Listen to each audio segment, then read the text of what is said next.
History ya watu kuambia msee ukijaribu kufanya kitu ati kuna vile unaweza enda, kuna penye unaweza enda. Haufiki mbali. Tumeona wengi wameenda hapo wamerudi. Hiyo jani hata sisi tulianza tukachana nayo.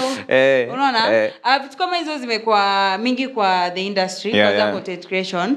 But specifically leo tunaongelea vile Goliath wa Bungoma aliambiwa kwa show na Ogadi Top.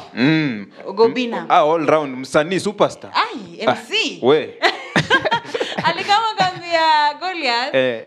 Whatever Goliath is trying to do, aina nini? Because unakumbuka alikam akiwa na kwa manage by Demo Kibera. Hiyo time. Mambo ikakuwa mbaya. Haikoenda. Alafu pia hiyo time kulikuwa na mwingine ameshika hiyo time. Hiyo time Bradley amekaa, Bradley. Urefu ni career. So unapata hiyo time vitu haziko zinawaka him. Akarudi home. Kidogo tena kuna kampani kama approach kaambia ni aje come to do. So the Kasoko dealership ilimchukua akakuwa brand ambassador wao. Tunaona the guy anashika limelight. Sasa ameshika, ameingia town.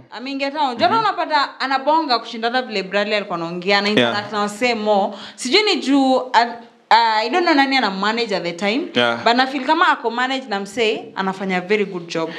So me I think it will change ni ile time akikuja unajua kulikuwa na ile wave ya nani? Bradley. Gen Z Goliath mwenye alikuwa mrefu alafu ni first time tumeona kitu kama hiyo. So yeye pia alitaka kuingia na hiyo wave. Unaona, but sasa amekuja kama brand kivyake sasa ajiangalia ati mimi ni mrefu nini, unaona, amekuja tu ameingia tu ni kama ameanzisha tu ka industry yake kivyake hapo kando. So I think ndo maana ina work juu ameacha kukuja na ile content ya ule msee, ameamua kwa yeye mwenyewe kama brand. Na ni ukweli market pia unajua hapa content creation pia inatakanga authenticity yako wewe mwenyewe. Azini usiangalia ati nataka kufanya kama nani ama nataka nichukuliwe kama nani, kwa sababu unapata kama alikuwa na complain a lot. Alafu alikuwa anajaribu kuleta zile talk za anataka comparison kati yeye na mwingine.